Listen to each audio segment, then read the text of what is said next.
Sorry about that, hit the wrong button. I didn't mean to turn it off, but that way you don't have to watch it being manually dropped out. Now, the other thing we can do with this really, really, really strong magnet is I'm going to drop it along, this is a non-ferrous material, otherwise known as aluminum. I'm going to drop it on the outside, and it falls, just like you would expect it to, all the way down to the ground. Hold on, I'll be right back.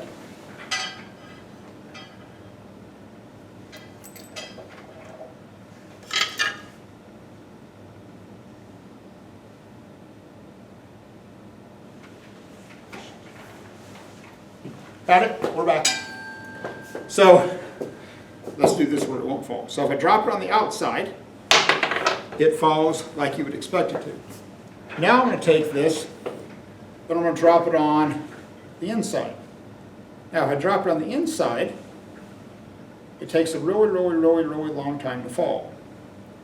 Because what's happening, and this is lab that I'll film over the weekend, is when I drop this in here, is that this material is sensing a change in this magnetic field. So let's say this is the north end of the magnet. So when I drop this, as this is approaching it, what happens is that this end induces a current. So let's say, for example, this is the north end, and this is sensing, because that magnetic field is coming out of that north end. So from this perspective, it's seeing these magnetic field lines coming in. So you're increasing the number of X's because they're going in. Now, as that increases the number of X's, so let's say here's this loop, here's the magnet, okay?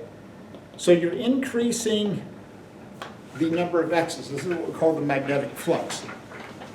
So what's going to happen is that the material, because you're increasing the number of X's, that's going to make O's. So if you want the direction that that's going to happen, so as it's making X's, I need O's. So I would wrap my fingers coming out of the tube, and the current is going to be going in this direction because I need to make O's to counteract the increased number of X's. Now, once it falls through and I decrease the number of X's, then to make more X's, then I would hand my hand in the opposite direction, and then that current would be going in the opposite direction to counteract more X's or whatever the situation is.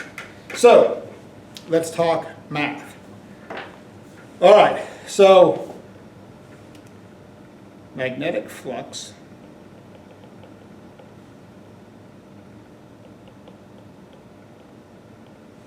is shown by, it's kind of the Green Lantern symbol, okay?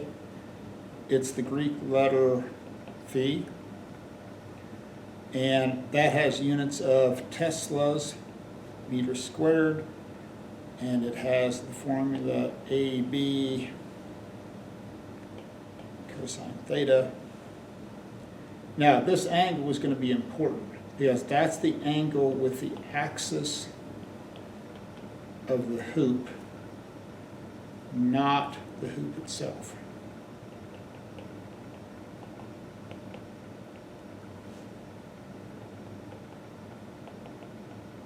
Okay? So, this is your area, and this is your magnetic field. So that's why it has units of Teslas meters squared, because it's just Teslas times, which is your magnetic field, times area squared. So here's the easiest way that you can kind of think about this. Is that, let's say that you have a shower head, okay? And that water is coming out here like this, actually.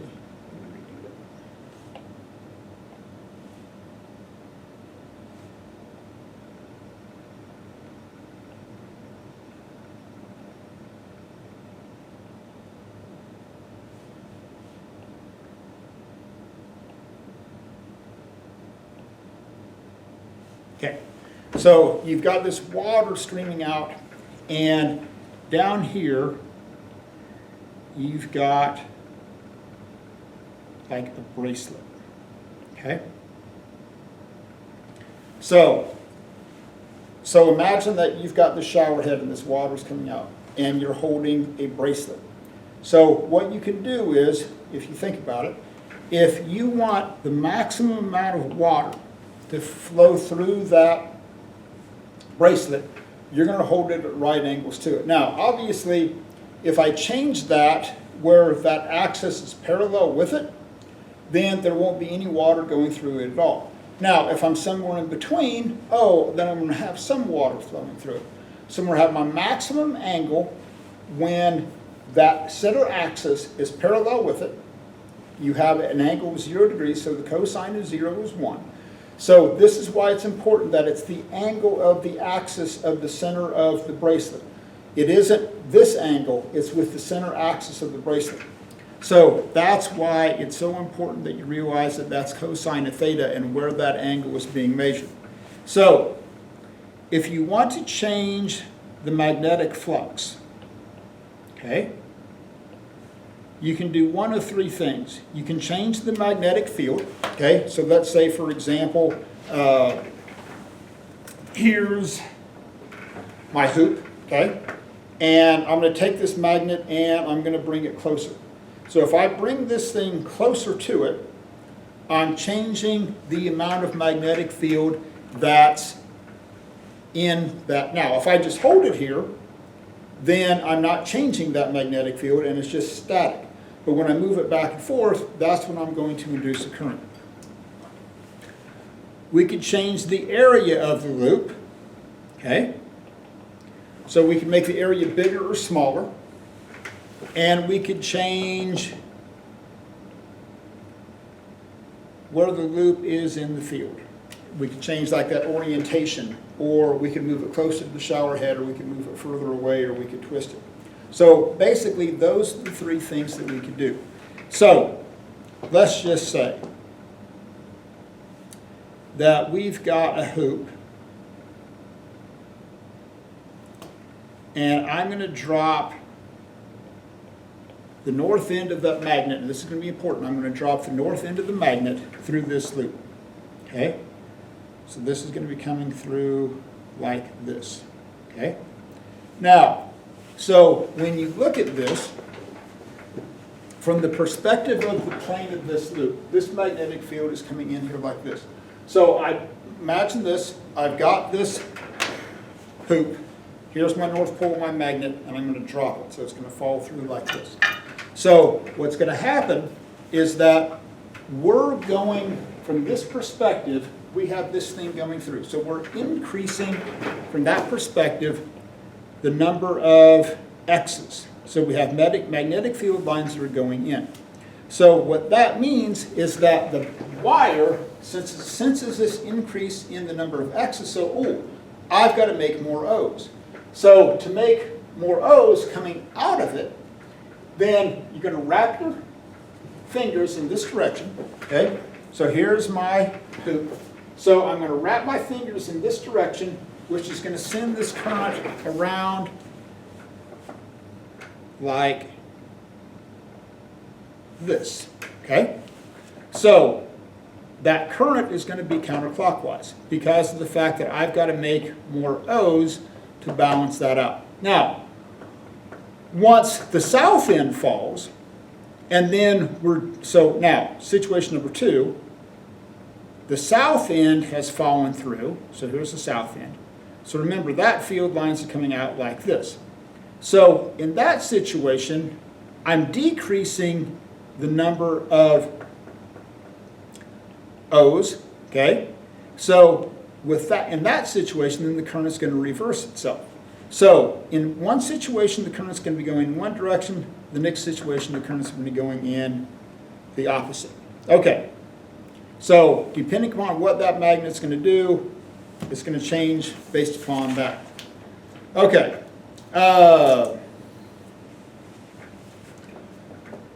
Let me see. The other thing that you could do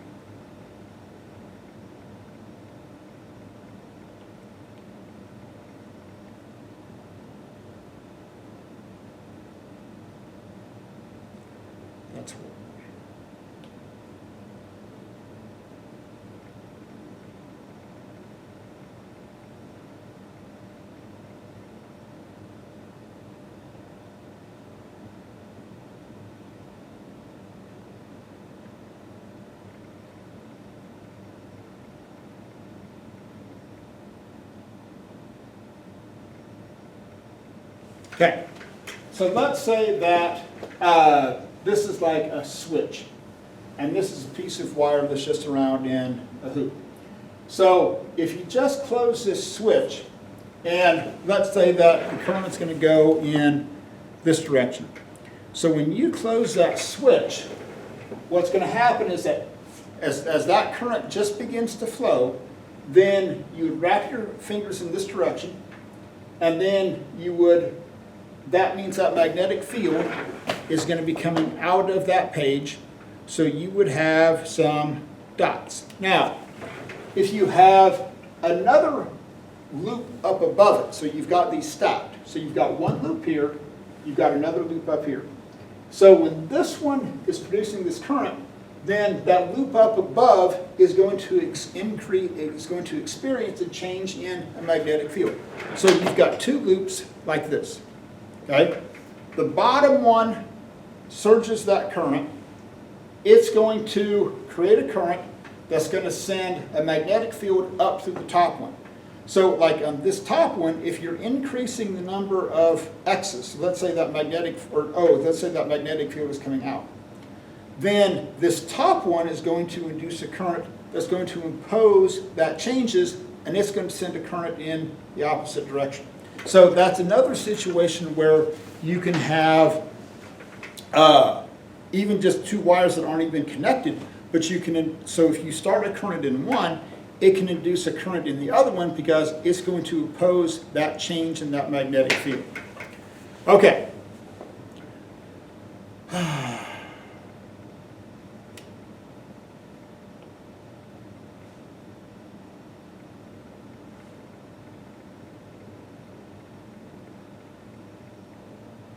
So let's say that we have a wire, and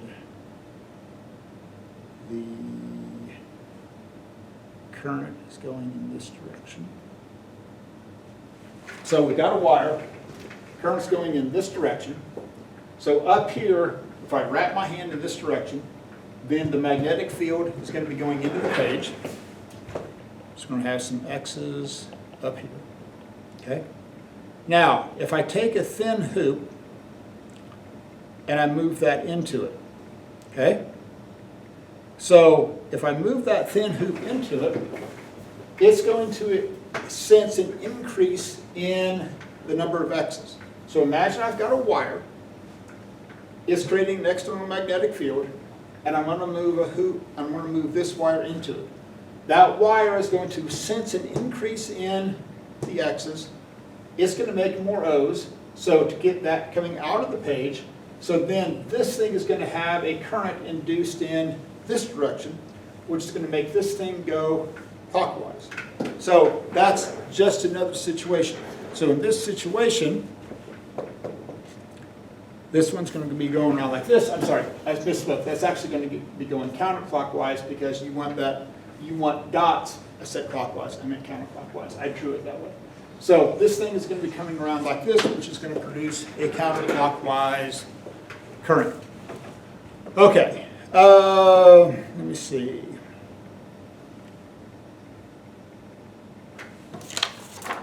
What's the next one we need to get through?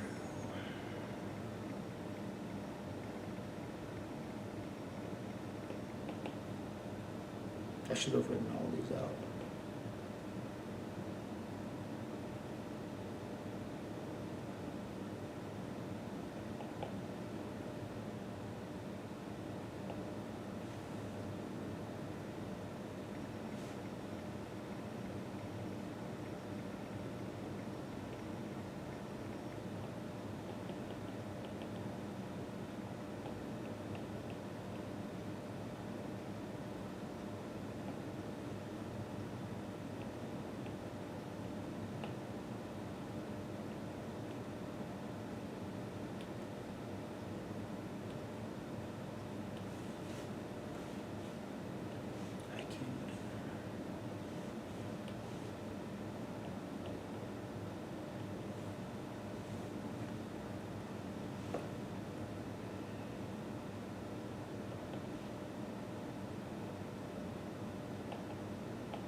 This will make sense in just a second.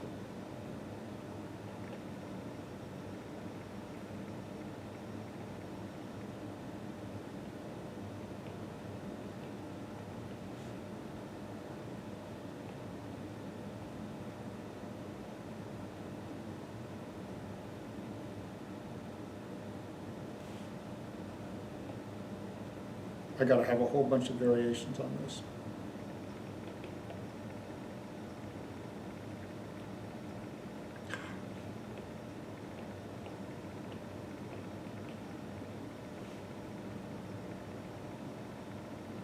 Okay, so, hold on, I gotta draw one more picture.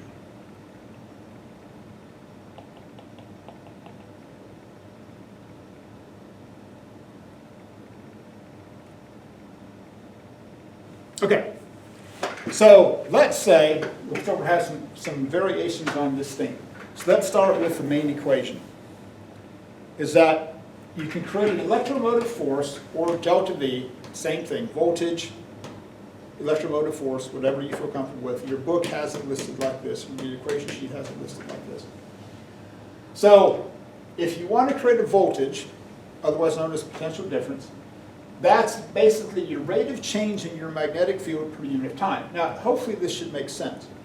So if your flux, okay, which is the density of that magnetic field, if the density of that magnetic field isn't changing per unit of time, you're not going to get any kind of voltage. And obviously, the bigger that rate of change is in your flux, the higher that voltage is going to be.